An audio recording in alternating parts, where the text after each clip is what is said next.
तुम्ही कॅमेरा लावून बसून जा बेटा, कॅमेरा लावून घ्या आणि बसून जा. सर्वज्ञ श्री चक्रधर स्वामी की, गोपाल कृष्ण महाराज की, हिंदवी स्वराज्याचे सरसंस्थापक. बसा बेटा बसा. बसतील बसतील बसतील. त्यांचे कॅमेरे माझ्या चेहऱ्यावर सेट करतील मग बसतील. बसा, तुम्ही बसले की सुरू करतो. बस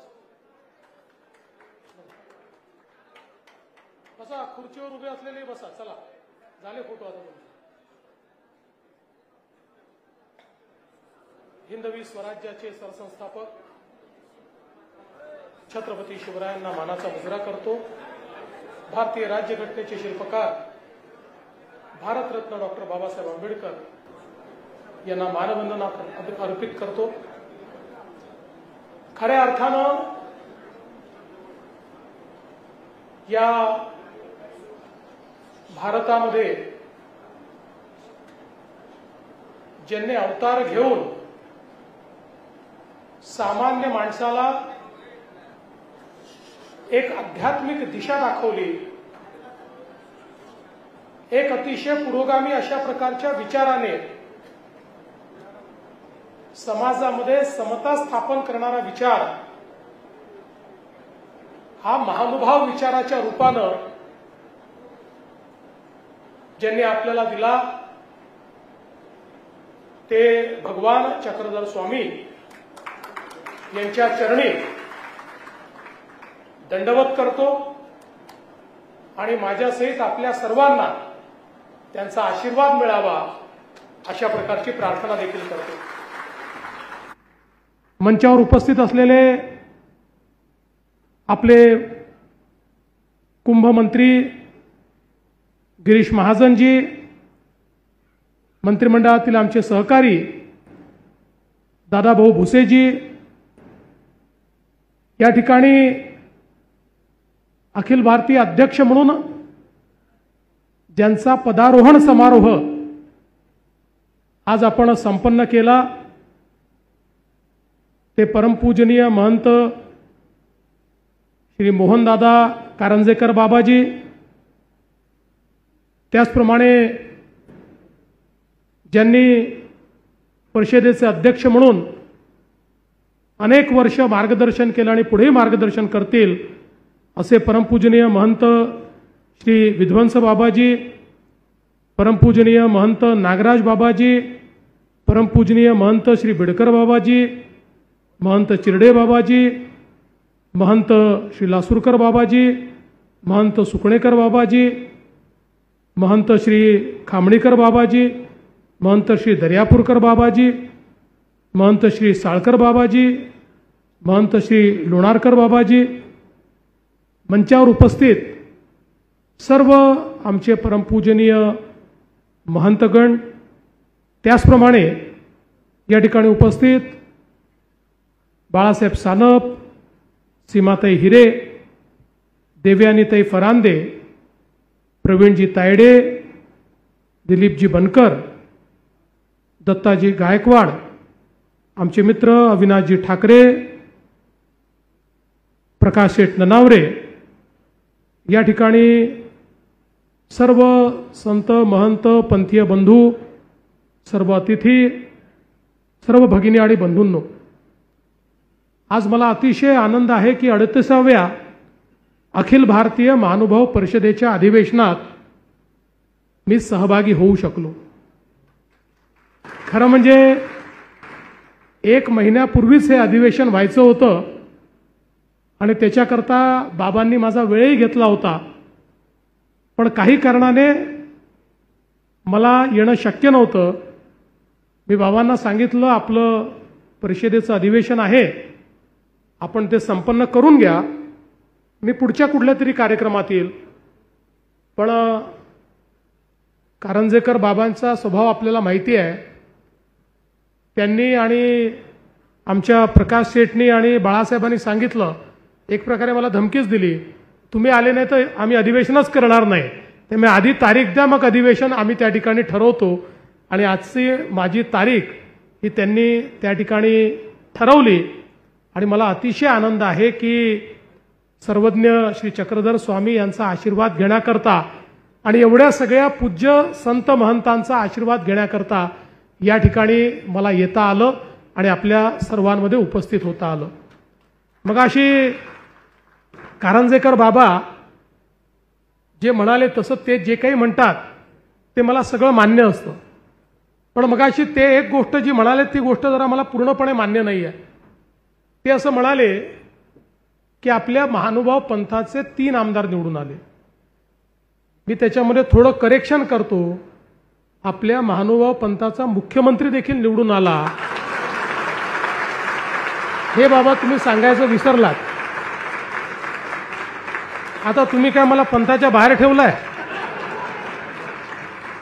पंथाच्या सगळ्या कार्यक्रमात असतो, सगळ्या प्रथा परंपरा माहिती आहेत, सगळं माहिती आहे. त्याच्यामुळे आता काही मी फार पंथाच्या बाहेर नाही. त्यामुळे तुम्ही आता यापुढे सांगितलं पाहिजे की आता मुख्यमंत्रीही आमच्या महानुभाव पंथाचाच आहे.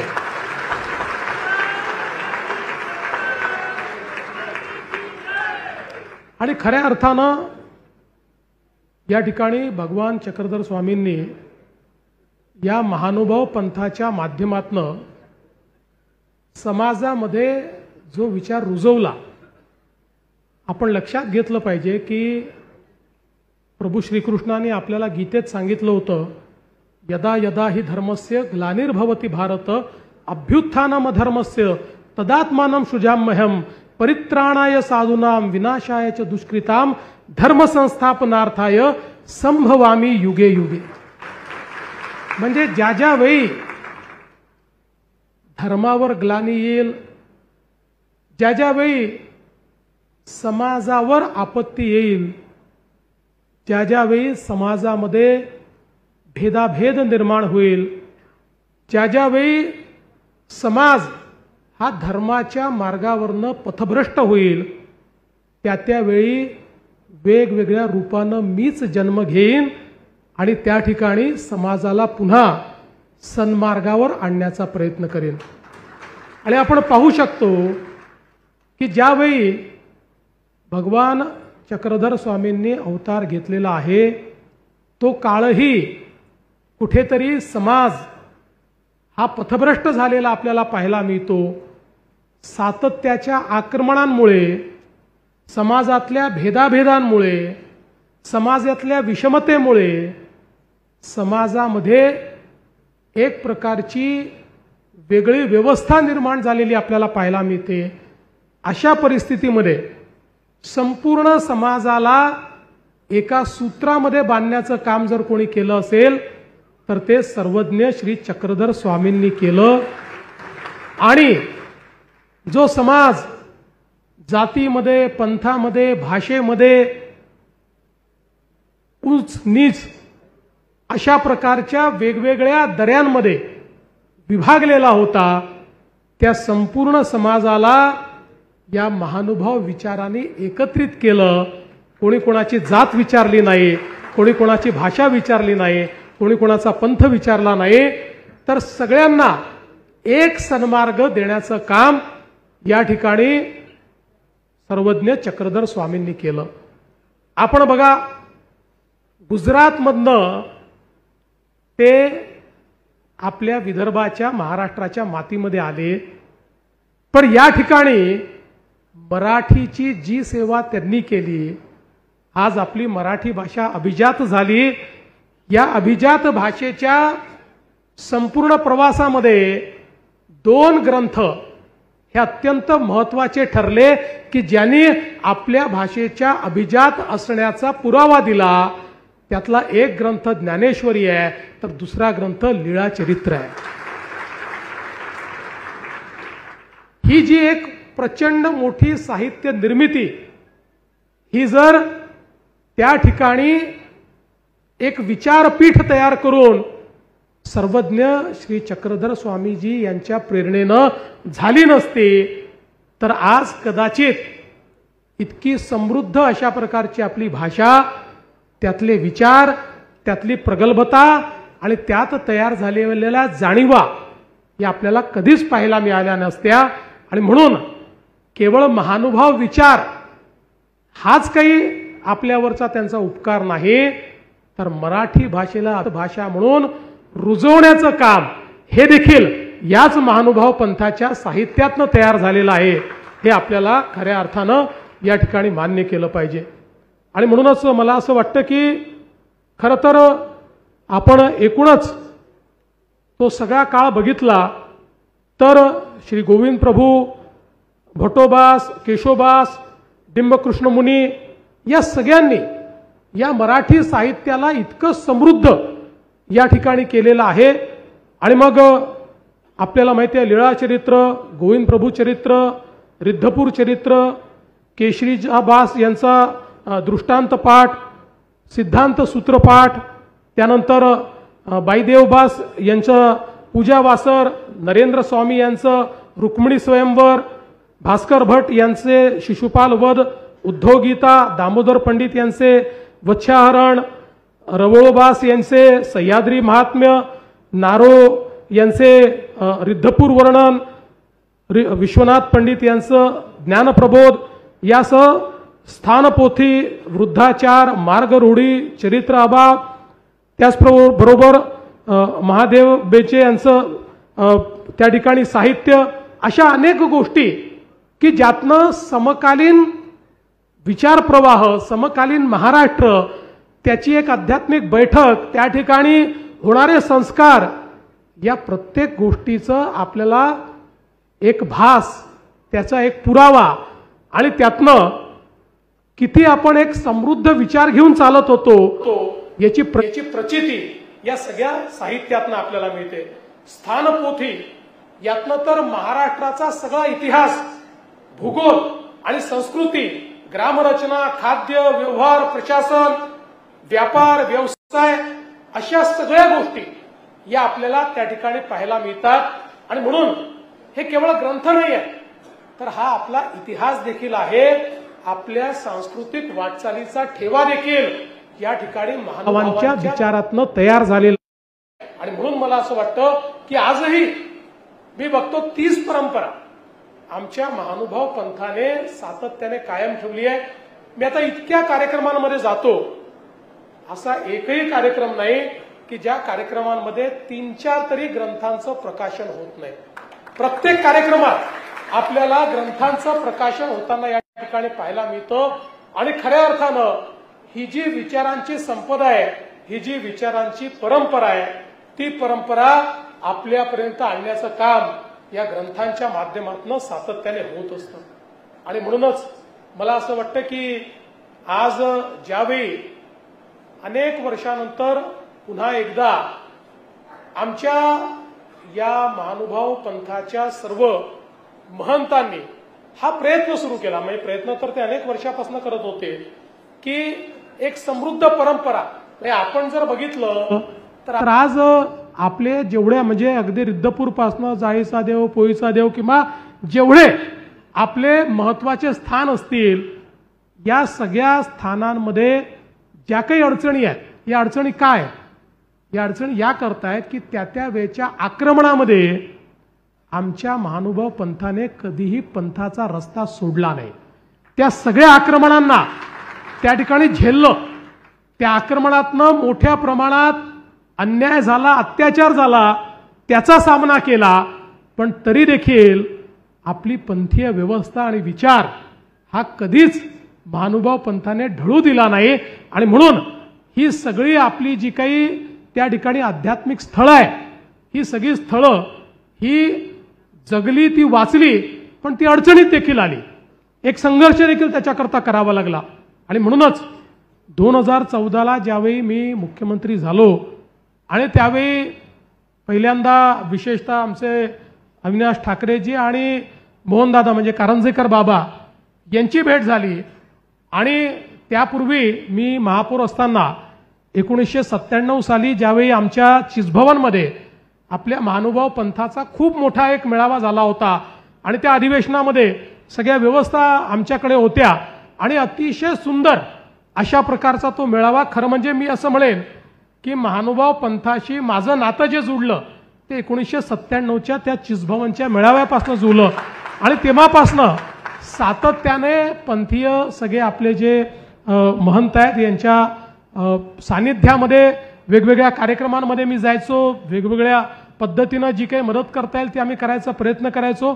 पण खऱ्या अर्थानं मुख्यमंत्री झाल्यानंतर त्या संदर्भात संधी लाभली आणि मग आपण वेगवेगळ्या प्रकारची ही जी कामं सुरू केली आणि त्यातनं आज मला आनंद आहे की गेल्या 10 वर्षामध्ये आपण अनेक गोष्टी या ठिकाणी करू शकलो।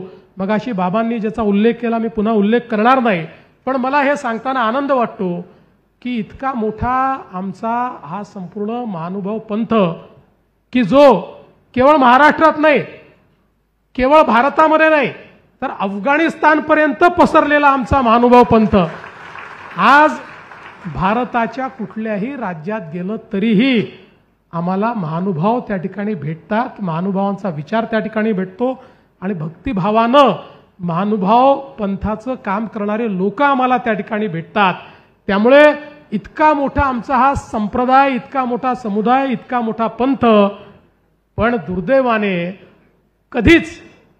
कधीच या पंथाची दखल महाराष्ट्राच्या राजकीय व्यवस्थेने घेतलीच नाही, कधीच घेतली नाही। आणि म्हणून मला असं वाटतं की हाही कदाचित भगवान चक्रधर स्वामींचाच आदेश असावा की ही दखल घेण्याची पहिली संधी ही मला या ठिकाणी मिळाली आणि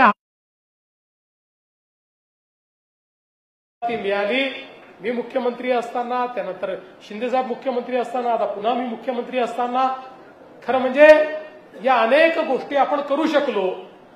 आमचे गिरीश भाऊ असतील, बावनकुळेजी असतील, सगळ्यांनी आम्ही हा प्रयत्न केला की कुठल्याही परिस्थितीमध्ये ही जी एक एवढी मोठी परंपरा आहे की ज्या परंपरेने एक समतेचा विचार दिलेला आहे, आज आपण पाहू शकतो की आमच्या महानुभाव पंथामध्ये प्रचलित जाती व्यवस्थेतले सगळे लोक आम्हाला पाहायला मिळतात। अशी एकही जात नाही की जी महानुभाव पंथामध्ये आपल्याला त्या ठिकाणी दिसत नाही। पण त्याच वेळी या पंथामध्ये कोणी कोणाला जात विचारत नाही, सगळे महानुभाव एकमेकाला दंडवतच करतात। ही शिकवण जी आम्हाला मिळालेली आहे ती आमच्या समाजाकरता, आमच्या राज्याकरता आणि आमच्या देशाकरता अत्यंत महत्त्वाची आहे। आणि म्हणूनच मी आज या निमित्ताने, या परिषदेच्या निमित्ताने बाबांना निश्चितपणे या ठिकाणी सांगू इच्छितो की आपण ज्या ज्या अपेक्षा व्यक्त केलेल्या आहेत, आज आपण खरं म्हणजे रिद्धपूरला ज्यावेळेस विद्यापीठ दिलं त्यावेळी काही लोकांनी विरोध केला, म्हणाले विद्यापीठ रिद्धपूरला कशाला, ते मुंबईला असलं पाहिजे।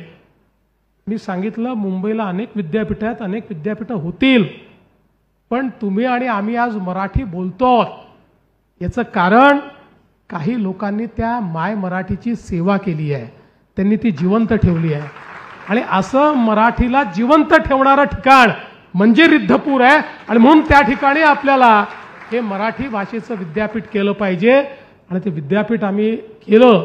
आणि मी तुम्हाला विश्वासाने सांगतो खूप अडचणी, कारण आता शेवटी रिद्धपूर हे आपल्याला कल्पना आहे की जरी अतिशय जुनं अशा प्रकारचं त्या ठिकाणचं आपलं स्थान असलं तरी काळाच्या ओघामध्ये ते खूप मागे पडत गेलं। त्यामुळे जाण्याचे रस्ते असतील, रेल्वे स्टेशन असेल, व्यवस्था असतील, आज आपल्याला अगदी चांगलं सुंदर विद्यापीठ बनवायचं आहे पण त्याची जागा देखील उपलब्ध नव्हती। पण बाबांनी आणि सगळ्या लोकांनी मदत केली, शेतकऱ्यांनी मदत केली, मग शेतकऱ्यांची जागा अधिग्रहित करून त्या ठिकाणी विद्यापीठ उभं करावं। पण मी तुम्हाला निश्चितपणे सांगतो की मराठी भाषा जी आपली आहे ही जगातल्या प्रमुख भाषांपैकी आहे।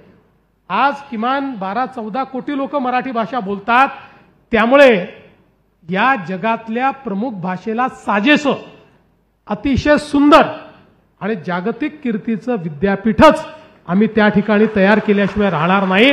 आणि त्याकरता ज्या ज्या अडचणी आहेत त्या अडचणी दूर करण्याचं काम हे निश्चितपणे आम्ही यापुढेही करत राहू। खरं म्हणजे आपली सगळी महंत मंडळी ही खऱ्या अर्थानं अतिशय उत्तम अशा प्रकारचं पंथाचं काम करत असतात आणि आमचे कारंजेकर बाबा तर एक प्रकारे आता म्हणजे ते आता अध्यक्ष असले तरी एकूणच गेले 10 वर्ष पंथाच्या दूताच्या रूपाने काम करतायत। कुठल्याही आमच्या कोणत्याही महंतांचं काही काम असेल, पंथातल्या कुठल्याही व्यक्तीचं काम असेल तर बाबा त्याकरता हजर असतात. आणि मगाशी जसा उल्लेख केला की काही असलं की आपल्या प्रकाश सेठ ननावरेंना आणि बाळासाहेबांना घेऊन आणि तिकडे आमच्या अविनाश ठाकरेंना घेऊन बाबा आपले त्या ठिकाणी तयारच असतात आणि सातत्याने या गोष्टींचा खूप पाठपुरावा हा बाबा निश्चितपणे करत असतात. त्यामुळे मी आपल्याला आश्वस्त करतो की या सगळ्या व्यवस्था, कारण आपल्याला माहिती आहे 100-200 वर्षात बिघडलेल्या व्यवस्था आहेत, त्या आपल्याला रुळावर आणण्याकरता काही कालावधी लागेल. पण तो कालावधी लागला तरी मी तुम्हाला सांगतो की आमच्याकडनं आम्ही सरकार म्हणून मंचावरचे सगळे मंत्री असतील, आपले सगळे आमदार असतील, आम्ही सगळे हे महानुभावांच्या पाठीशी आहोत. आणि जेवढी पंथीय कामं असतील ही कामं उत्तम प्रकारे त्या ठिकाणी पूर्ण करण्याकरता आम्ही निश्चितपणे सगळे मिळून काम करू हा विश्वास मी आपल्याला देतो. पुन्हा एकदा सर्वज्ञ श्री चक्रधर स्वामी यांच्या चरणी नतमस्तक होतो. आणि अजून काही विषयात मगाशी सांगितलं की आपण चक्रधर स्वामींचा अवतरण दिवस हा त्या ठिकाणी सरकारी कार्यालयांमध्ये आणि सगळीकडे साजरा करायचा ठरवला. त्यात काही वाद निर्माण झाले. आता काही लोकांचं म्हणणं होतं की अवतरण दिवस म्हणजे ईश्वराचा अवतार आहे, मग तुम्ही तो कसा साजरा करता, मग त्याचं कसं तुम्ही महापुरुषांसोबत करता. मी म्हटलं बाबा आम्ही त्यांना मानतो, आता तो करायचा की नाही करायचा पंथाने ठरवायचा आहे. त्यामुळे आम्ही बाबा आता कमिटी तयार केली आहे. कमिटी जे सांगेल ते आम्ही त्या ठिकाणी मान्य करू. कमिटी म्हणेल तुम्ही करा, आम्ही 100% तो करूच, कारण आम्हाला करायचाच आहे. आणि कमिटी म्हणेल नका करू तर आम्ही मनातल्या मनात करू, करणार तर आम्ही आहोतच. त्यामुळे आम्ही आपल्या मनातल्या मनात करू. त्यामुळे शेवटी अशा प्रकारचे जे विषय असतात त्या विषयांमध्ये आपल्याला फारसे वाद हे न करता, आता साखर बाबांनी मगाशी आम्हाला त्या ठिकाणी लीळाचरित्राचा विषय मांडलेला आहे आणि आता ते देखील त्यांचं म्हणणं असं होतं की आता कोर्टाच्या निर्णयाप्रमाणे त्यातही आपल्याला पुढे गेलं पाहिजे. आपण सगळे मिळून बघा, मी आपल्याला एकच गोष्ट सांगतो की जे धार्मिक, आध्यात्मिक, पंथीय विषय असतात यात सरकारचं काम काय असतं, निर्णय करणे काम नसतं. तुम्ही केलेला निर्णय फॉलो करणे आमचं काम असतं. हे पंथाचे निर्णय सरकार करत नाही. तुम्ही निर्णय करा. तुम्ही जो निर्णय कराल त्या निर्णयाच्या पाठीशी सरकार ठामपणे उभं राहील, एवढं मात्र या निमित्ताने मी आपल्याला निश्चितपणे सांगतो. आणि पुन्हा एकदा या चांगल्या कार्यक्रमामध्ये आपण मला बोलवलं. खरं म्हणजे गिरीशजींचं आणि दादाजींचंही भाषण आपल्याला ऐकायचं होतं, पण मला मुंबईलाही एक अजून कार्यक्रम असल्यामुळे त्या दोघांच्या वतीने मीच या ठिकाणी भाषण केलेलं आहे असं आपण समजा. आणि आपण मला बोलवलं त्याबद्दल आपल्या सर्वांचे खूप मनापासून आभार मानतो आणि माझं बोलणं संपवतो. सगळ्यांना दंडवत.